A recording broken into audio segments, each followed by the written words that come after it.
तुमच्या जाहिरातीसाठी एक संधी मोठ्या प्रेक्षकांपर्यंत पोहोचवा.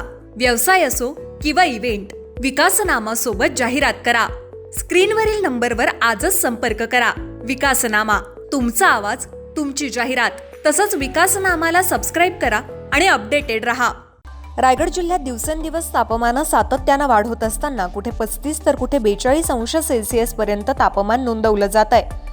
यामुळे उष्माघाताचा धोका संभवत असल्यानं जिल्ह्यातील विविध रुग्णालयांमध्ये उष्माघात कक्ष सुरू करण्यात आले आहेत. कर्जत, कशेळे, चौक, पेण, माणगाव, श्रीवर्धन अशा जिल्ह्यातील सर्वच उपजिल्हा रुग्णालय आणि ग्रामीण रुग्णालयात हे उष्माघात कक्ष सुरू करण्यात आले आहेत. उष्माघात कक्ष एसी युक्त असून त्यात ice pack, cold box, ORS यासारख्या सुविधा पुरवण्यात येत आहेत. सकाळी 10 नंतर उन्हाची तीव्रता अधिक वाढत जात असल्यानं नागरिकांनी छत्री, हेल्मेट, स्कार्फ यांचा वापर सुरू केलाय. वाढत्या तापमानामुळे आरोग्य विभाग सतर्क झाला असून उष्माघात कक्ष सुरू करण्यात आलेत. नमस्कार, मी डॉक्टर विजय मस्कर, वैद्यकीय अधीक्षक उपजिल्हा रुग्णालय कर्जत.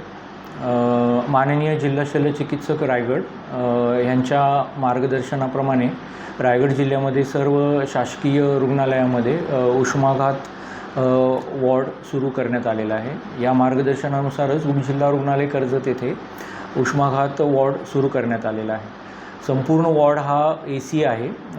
तसेच त्या उष्माघाताच्या विरोधी जे काही औषधं लागतात ती इमर्जन्सी बेसिसवर अवेलेबल करून ठेवलेले आहेत, उपलब्ध आहेत. हा वॉर्डमध्ये पूर्ण AC आहे. तसेच ORS आणि कोल्ड स्पॉन्जिंगची सुद्धा सुविधा आहे.